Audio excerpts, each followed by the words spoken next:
इस भीषण जंग के बीच खौफनाक साजिश का कच्चा चिट्ठा लेकर हाजिर हूं मैं, प्रशांत चुरहे।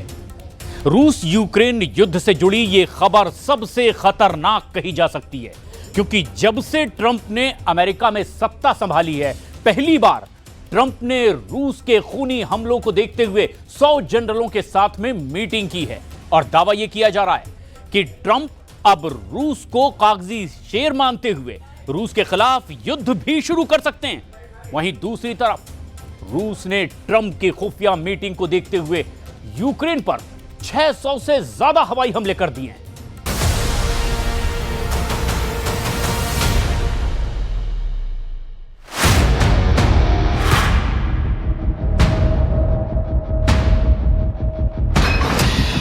Ракетное оружие к бою. Морской цели, крылатыми ракетами «Оля».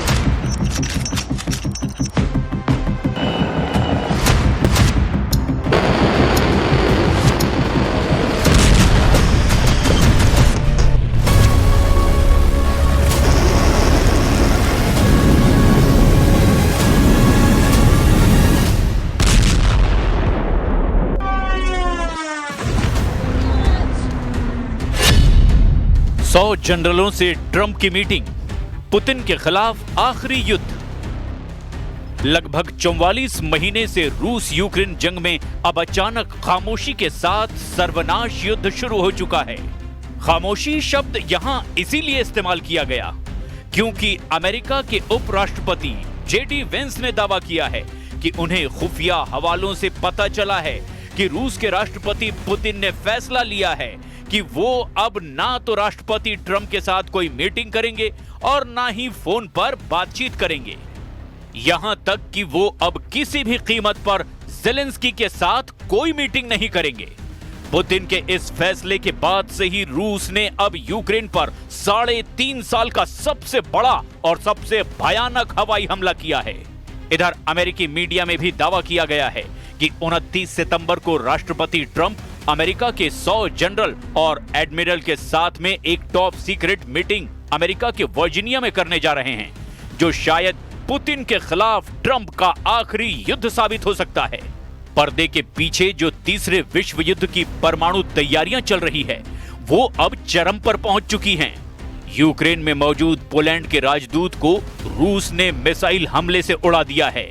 इधर रूस से सटे नेटो देशों ने लड़ाकू विमानों को आसमान में उतार दिया है। हालात बद से बदतर हो चुके हैं और अब अमेरिका रूस के बीच संवाद खत्म होने की कगार पर है। ऐसे हालात में वॉर एक्सपर्ट्स कह रहे हैं कि ये स्थिति युद्ध के नजरिए से सबसे खतरनाक है, क्योंकि अब पुतिन रूस का और अपना वजूद बचाने के लिए जंग की आखिरी बाजी चलने को मजबूर होते जा रहे हैं। तो चलिए खबरों की डिटेल को देखते हैं कि रूस यूक्रेन युद्ध का स्तर कितना भयानक हो चुका है। मिसाइल हमलों से भूखा यूक्रेन, 100 जनरलों से ट्रंप की मीटिंग। अगर हम रूस यूक्रेन जंग में पिछले 72 घंटों पर नजर डालें तो रूस यूक्रेन पर बहुत ज्यादा भारी पड़ा है। दावा किया जा रहा है कि रूस ने यूक्रेन पर पिछले 18 घंटे में 599 हमलावर ड्रोन और 48 से ज्यादा मिसाइलों से हमले किए हैं। कुछ रिपोर्ट्स में दावा किया गया कि रूस ने यूक्रेन पर पिछले 18 घंटे में 612 से ज्यादा ड्रोन दागे हैं। हालात ये हैं कि यूक्रेन के कम से कम 20 इलाकों को रूसी हमलों ने पूरी तरह से तबाह कर दिया है। इन हमलों को देखकर अमेरिका और नेटो भी हैरान हैं। ये हमले ट्रंप के उस बयान के बाद किए गए हैं जिसमें राष्ट्रपति ट्रंप ने मीडिया में बयान देते हुए दावा किया कि पुतिन और उनका रूस कागजी शेर निकले। ट्रंप ने पुतिन और रूसी सेना पर तंज कसते हुए कहा था कि जिस युद्ध को जीतने में रूस को सिर्फ 7 दिन का वक्त लगना चाहिए था, उस युद्ध को रूस 3.5 साल से लड़ रहा है। ट्रंप ने इसी आधार पर रूस की खूब खिल्ली उड़ाई थी और दावा किया था कि अब बहुत जल्द यूक्रेन रूस से जंग जीत लेगा और अपने इलाकों को रूस से आजाद भी करा लेगा। ट्रंप ने यह भी कहा था कि मुझे लगता है कि ज़ेलेंस्की पुतिन से न सिर्फ अपने इलाके छीन लेंगे, बल्कि वो रूसी इलाकों पर भी कब्जा कर सकते हैं। राष्ट्रपति ट्रंप के इन बवाली बयानों से पुतिन और रूसी सेना बुरी तरह से बौखला गई है। उसने 72 घंटे के अंदर ही यूक्रेन के 40 इलाकों को बुरी तरह से रौंद डाला है। इधर रूस के खूनी हमलों के बाद राष्ट्रपति ट्रंप ने अमेरिकी सैन्य इतिहास की ऐसी मीटिंग बुलाई है जिसे बेहद दुर्लभ और गंभीर माना जा रहा है। हम आपको इस एनिमेशन के जरिए यह समझाने की कोशिश कर रहे हैं कि राष्ट्रपति ट्रंप को सत्ता संभाले हुए 9 महीने हुए हैं। जब ट्रंप राष्ट्रपति बने थे तो कह रहे थे कि मैं 10 मिनट में रूस यूक्रेन युद्ध रुकवा दूंगा। लेकिन हैरानी की बात तो यह है कि आज 9 महीने बाद भी राष्ट्रपति ट्रंप 100 सैन्य अफसरों, जिसमें कि जनरल और एडमिरल भी हैं, उनके साथ खुफिया मीटिंग कर रहे हैं। दावा किया जा रहा है कि इस मीटिंग का पूरा फोकस रूस यूक्रेन युद्ध है। खास तौर से पुतिन के कोहराम मचाते हमलों से ट्रंप सन्न हो गए हैं। दावा किया जा रहा है कि राष्ट्रपति ट्रंप रूस के खिलाफ बड़ा सैन्य फैसला लेने से पहले अपने सभी टॉप कमांडर, जनरल और अफसरों से ये जान लेना चाहते हैं कि अगर रूस के खिलाफ अमेरिका जंग के मैदान में सेना उतारता है तो उससे किस तरह का और कैसा मुकाबला करना पड़ेगा। यानी ट्रंप रूस के खिलाफ युद्ध छेड़ने से पहले ये जान लेना चाहते हैं कि रूस से अमेरिका की सीधी जंग का असर क्या हो सकता है। इसीलिए राष्ट्रपति ट्रंप अमेरिका के वर्जीनिया में मौजूद क्वांटिको में मरीन कॉर्प्स बेस पर टॉप कमांडरों के साथ खुफिया मीटिंग कर रहे हैं। अब आप ये जान लीजिए कि राष्ट्रपति ट्रंप की इस सैन्य खुफिया मीटिंग को इतना अहम क्यों माना जा रहा है और क्यों यूक्रेन से लेकर यूरोप तक इस मीटिंग की इतनी चर्चा हो रही है। अमेरिकी राष्ट्रपति डोनाल्ड ट्रंप वर्जीनिया के क्वांटिको में अमेरिकी जनरलों और एडमिरल के साथ एक बैठक में शामिल हो रहे हैं। वॉशिंगटन पोस्ट ने एक दस्तावेज का हवाला देते हुए दावा किया है कि ये अमेरिका के सैन्य नेतृत्व का एक ही स्थान पर एक दुर्लभ समागम होगा, यानी दुर्लभ मीटिंग। ट्रंप की इस बैठक में शामिल होने पर व्हाइट हाउस की ओर से कोई टिप्पणी नहीं आई है। अमेरिकी अधिकारियों ने रॉयटर्स को बताया कि बैठक का आदेश अमेरिका के रक्षा सचिव पीट हेगसेथ ने दिया है, जिन्हें ट्रंप ने निर्देश दिया था। लगभग 1 घंटे तक चलने वाले इस कार्यक्रम के दौरान अन्य क्षेत्रों पर भी चर्चा कर सकते हैं। अमेरिका के सैन्य अफसरों, कमांडरों और जनरलों और एडमिरलों की ये मीटिंग 1 घंटे तक चलेगी। दावा किया जा रहा है कि दुनिया भर में मौजूद अमेरिका सैन्य अड्डों के कमांडर, जनरल और एडमिरल इस मीटिंग में शामिल हो रहे हैं। अमेरिका की सेनाएं दुनिया भर में फैली हुई हैं, जिनमें दक्षिण कोरिया, जापान और मध्य पूर्व जैसे दूर दराज के इलाके भी शामिल हैं। इसकी कमान 2, 3 और 4 सितारा जनरलों और एडमिरलों के हाथ में है। ट्रंप के साथ इस खुफिया मीटिंग में 100 सैन्य कमांडर और जनरलों के शामिल होने की खबर है। हम आपको ये भी बता दें कि अमेरिकी सेना में कुल मिलाकर 800 से भी ज्यादा जनरल और एडमिरल हैं, जो दुनिया के कई देशों और क्षेत्रों में हजारों सैनिकों का नेतृत्व करते हैं। अब देखना यह होगा कि ट्रंप की इस खुफिया मीटिंग में रूस यूक्रेन युद्ध पर कौन सा बड़ा फैसला होता है। फिलहाल रूस ने इस खबर पर चुप्पी साध रखी है। Кроме того, все чаще звучат угрозы применения силы против России, которая обвиняет в том, что она чуть ли не планирует напасть на Североатлантический альянс и Евросоюз. Президент Путин не раз развенчивал подобные провокации. У России не было и нет подобных намерений, однако любая агрессия против моей страны получит решительный отпор. На этот счет не должно быть никаких сомнений у тех в НАТО и Евросоюзе, кто не только убеждает своих избирателей в неизбежности войны с Россией и заставляет их затягивать пояса, но и в открытую заявляет о подготовке к нападению на нашу Калининградскую область и другие российские территории. 599 हवाई हमले, रूस ने फूंका यूक्रेन, बातचीत बंद, अब सिर्फ बम से बात।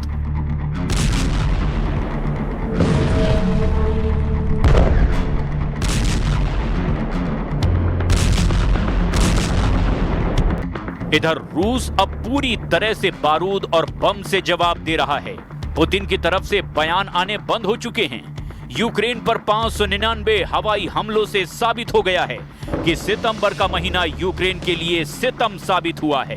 इधर पोलैंड भी रूसी हमलों की जद में बुरी तरह से झुलसता जा रहा है। पोलिश समाचार आउटलेट्स RMF24 ने पोलिश विदेश मंत्रालय के प्रवक्ता पावेल व्रोंस्की के हवाले से बताया कि हमले में यूक्रेन की राजधानी कीव में स्थित पोलैंड के दूतावास को रूसी हमले में भारी नुकसान हुआ है। रूस के TASS समाचार एजेंसी ने गवर्नर व्याचेस्लाव ग्लैडकोव के हवाले से बताया कि रूसी सेना ने 24 घंटे की अवधि में ही 230 यूक्रेनी ड्रोन, 6 निर्देशित हवाई बम और 6 रॉकेट मार गिराए हैं। Сьогодні увесь день після російського удару тривала ліквідація наслідків у Запоріжжі, в Києві, Київській області, в інших наших регіонах. Більшість уражень – це звичайні будинки, це цивільні об'єкти, постраждали більш ніж 80 людей, на жаль, 4 людини загинули, і серед них 1 дитина. Мої співчуття рідним та близьким.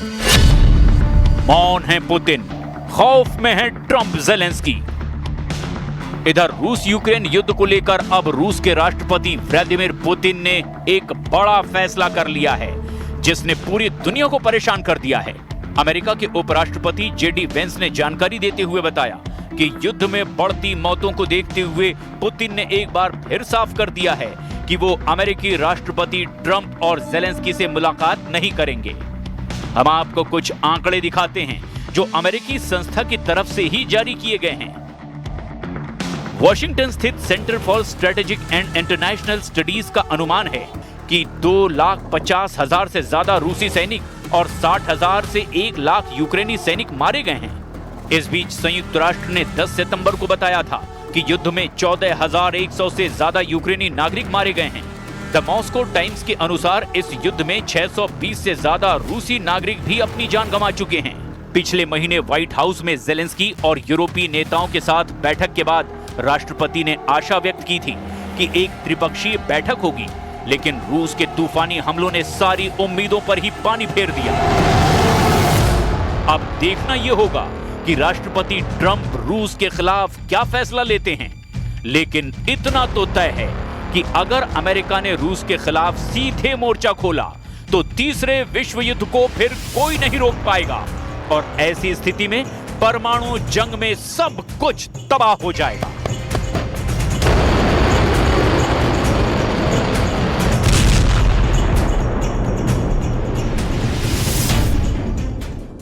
बस 10 दिन बाद एक नया युद्ध शुरू होने के आसार, क्योंकि डोनाल्ड ट्रंप और बेंजामिन नेतन्याहू की मीटिंग ने ईरान में खतरे की घंटी बजा दी है।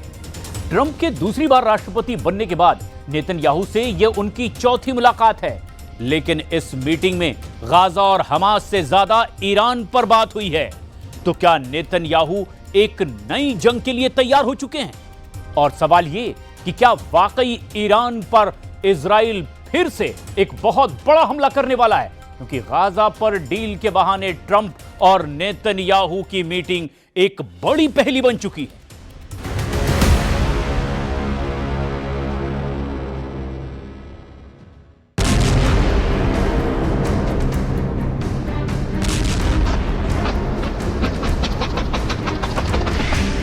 चौबीस घंटे में गाजा को लेकर ऐसा फैसला होगा कि नेतन्याहू के लिए वक्त बदल सकता है।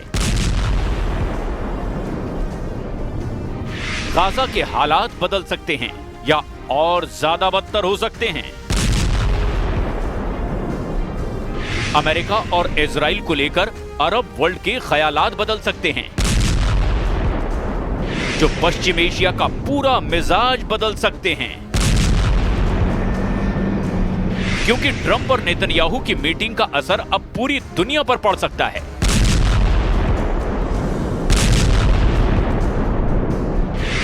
व्हाइट हाउस में डोनाल्ड ट्रंप और बेंजामिन नेतन्याहू की इस साल चौथी मीटिंग ने सबके कान खड़े कर दिए हैं।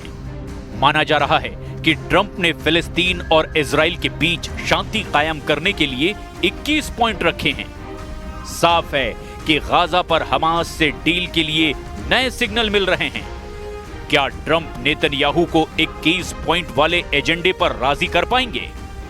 गाजा में 66,000 लोगों की मौत के बीच अरब वर्ल्ड में एक नया गुस्सा है। माना जा रहा है कि कतर पर इजराइल की बमबारी और नेतन्याहू को लेकर नई कड़वाहट ने ट्रंप को इजराइल पर दबाव डालने के लिए मजबूर कर दिया है। ट्रंप सोशल मीडिया पर लिख चुके हैं कि पश्चिम एशिया में कुछ खास होने वाला है। सभी लोग पहली बार किसी विशेष चीज के लिए तैयार हैं। हम इसे पूरा करेंगे। डोनाल्ड ट्रंप कह चुके हैं कि उनके पास गाजा को लेकर एक डील है और ऐसा समझौता होगा जिससे बंधकों को वापस लाया जा सकेगा, युद्ध खत्म होगा और पश्चिम एशिया में शांति कायम होगी। Trump, are you confident, sir, there'll be peace in Gaza anytime soon? And the 21-point plan, is everyone on board? लेकिन दुनिया ने देखा है कि इजराइल कतर में हमास के वार्ताकारों पर हमला कर चुका है।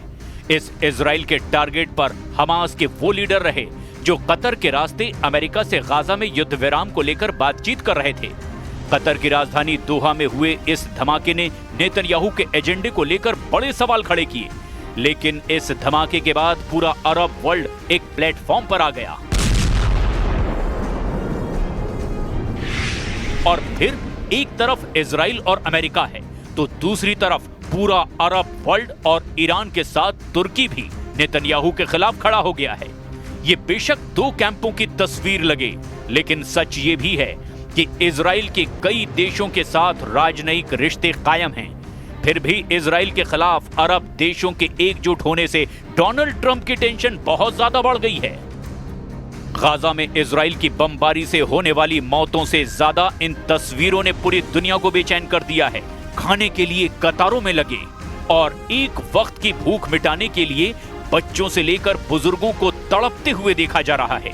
गाजा की तस्वीर ने पूरी दुनिया को पिघला दिया है, लेकिन डोनाल्ड ट्रंप और अमेरिका इस तस्वीर को लेकर परेशान कम हैं। उनको सबसे बड़ी टेंशन यूरोप ने दे दी है।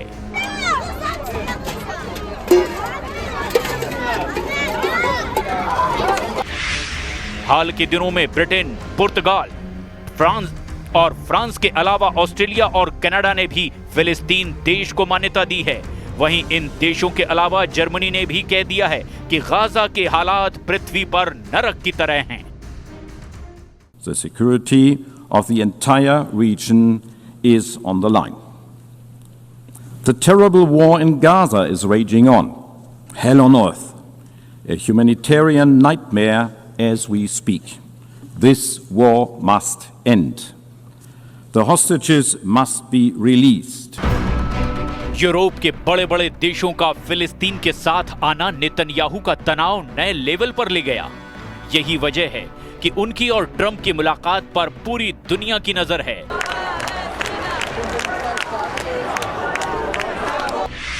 सवाल है कि क्या डोनाल्ड ट्रंप का 21 पॉइंट वाला एजेंडा फिलिस्तीन और इजराइल के बीच शांति कायम कर पाएगा? क्या गाजा पर इजराइल की बमबारी रुकेगी और हमास के कब्जे से इजरायली बंधक आजाद हो पाएंगे? इस वक्त गाजा पर इजराइल के ब्लॉकेड को चैलेंज करने के लिए 50 नावों का काफिला भी गाजा की तरफ बढ़ता जा रहा है। इन 50 नावों में 44 देशों के लोग हैं और ये गाजा के लोगों के लिए खाने पीने के सामान के अलावा दवा, दूसरी जरूरत की चीजें ले जा रहे हैं।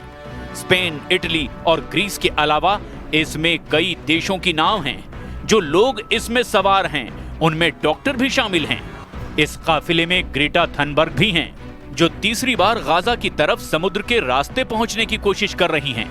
इस काफिले में लोग जानते हैं कि इजराइल उन्हें रोकने की पूरी कोशिश करेगा। I'm not scared of Israel. I'm scared of a world that has seemingly lost all sense of humanity. And what we are doing here is trying to show that there is still some humanity left, that there are still people willing to step up when all other means fail. But this is a last resort. This mission should not have to exist. Gaza को लेकर ऐसी ही खबरों ने Netanyahu और Israel के camp में हड़कंप मचाया हुआ है, लेकिन इसकी सबसे बड़ी वजह फिलिस्तीन को लेकर न्यूयॉर्क डिक्लेरेशन है। 12 सितंबर को संयुक्त राष्ट्र में 2 स्टेट सॉल्यूशन के तहत फिलिस्तीन को राज्य का दर्जा देने को लेकर वोटिंग हुई थी और उसमें 142 वोट फिलिस्तीन के समर्थन में पड़े, जबकि इजराइल के समर्थन में सिर्फ 10 देशों ने ही वोट किया था। इन 10 देशों में प्रमुख तौर पर अमेरिका, अर्जेंटीना और हंगरी शामिल थे, जबकि फिलिस्तीन को रूस, चीन और भारत समेत यूरोप और बाकी दुनिया का समर्थन मिला है। संयुक्त राष्ट्र महासभा में इजराइल को मिले इस झटके पर अमेरिका की तरफ से क्या कहा गया, जरा वो भी देखिए। The declaration engages in disturbing moral equivalence and fails to recognize the reality that Hamas's terrorism on October 7th was the reason this war was necessary, and its refusal to free the hostages and lay down its arms is the reason this war continues. The version of the declaration being voted on today even continues to contain language endorsing the so-called right of return, which would mean the demographic death of Israel as a Jewish state. For these reasons, the United States urges delegations to join us in voting against the resolution. फिलिस्तीन को एक अलग देश का दर्जा ऐसा मुद्दा है जिसे नेतन्याहू कभी मानने को तैयार नहीं है। यही वजह है कि संयुक्त राष्ट्र में मिले झटके ने इजराइल को एक बार फिर डोनाल्ड ट्रंप की चौखट पर पहुंचा दिया है। नेतन्याहू अब एक अलग मूड में हैं। वो गाजा पर 100% कब्जा करना चाहते हैं। यही वजह है कि इजराइल ने अपना तोपखाना गाजा में और गहराई तक पहुंचा दिया है। इजराइल का दावा है कि सिर्फ 24 घंटे के अंदर उसने गाजा में 140 टारगेट पर बमबारी की है। सिर्फ रविवार के ही दिन गाजा में 79 लोगों की मौत हुई, जबकि इजराइल की बमबारी में करीब 400 लोग घायल हुए हैं। उत्तरी गाजा की तरफ हालात और खराब होते जा रहे हैं। कोई इमारत ऐसी नहीं बची जो खंडहर में तब्दील ना हुई हो। जब इजराइल का बम गिरता है तो इमारतें ऐसे ढह जाती हैं। Israel made in America bunker buster bomb गिराता है तो उसके नतीजे में या तो मलबा बचता है या तो उसके नीचे दबी लाशें।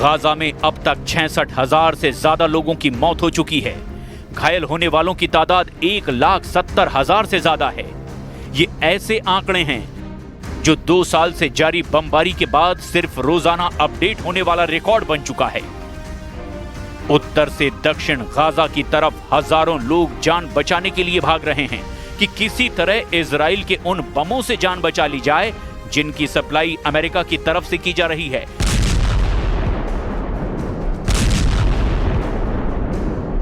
और जिनकी खेप लगातार अमेरिका के बम गोदाम से इजराइल पहुंच रही है।